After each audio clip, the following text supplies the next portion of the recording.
চলে গেলেন ভারতের কিংবদন্তি কণ্ঠশিল্পী আশা ভোঁসলে। মুম্বাইয়ের একটি হাসপাতালে তার মৃত্যু হয়। প্রখ্যাত এই সঙ্গীত শিল্পীর বয়স হয়েছিল ৯২ বছর।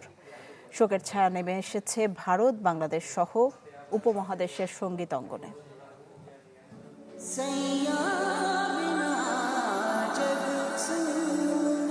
৮ দশক আগে শুরু হয়েছিল যে সুরের পাখির পথ চলা, সুরের মায়াজালে বেঁধে রেখেছিলেন গানপ্রেমীদের।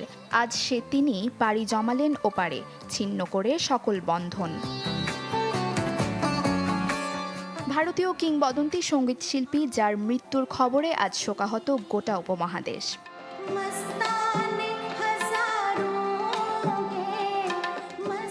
রবিবার দুপুরে ভারতীয় গণমাধ্যম সূত্রে ছড়িয়ে পড়ে শিল্পীর চলে যাবার খবর, যা নিশ্চিত করেন তারই ছেলে আন্নাদ ভোসলে। তার আগেই অবশ্য শনিবার হৃদযন্ত্র ও শ্বাস প্রশ্বাসজনিত জটিলতায় মুম্বাইয়ের ব্লিচ ক্যান্ডি হাসপাতালে শেষ সময়টা রাখা হয় আইসিইউতে।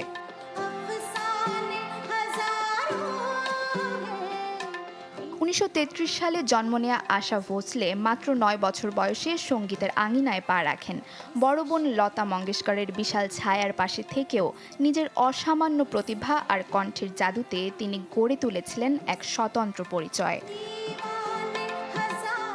ব্যক্তিগত জীবনে অনেক লড়াই ও বিচ্ছেদের যাতনা সহ্য করলেও সুরের ভুবনে তিনি ছিলেন অপ্রতিরোধ্য। ৮২ বছরের ক্যারিয়ারে অর্জন করেছেন জাতীয় চলচ্চিত্র পুরস্কার সহ একাধিক সম্মাননাও।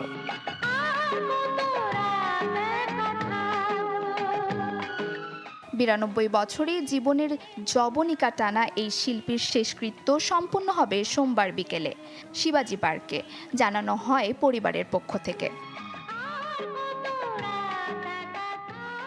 সুরের এই সম্রাজ্ঞী বিদায় নিলেও তার হাজারো কালজয়ী গান কোটি সঙ্গীত প্রেমী হৃদয়ে তাকে অমর করে রাখবে। Desk report, channel 24।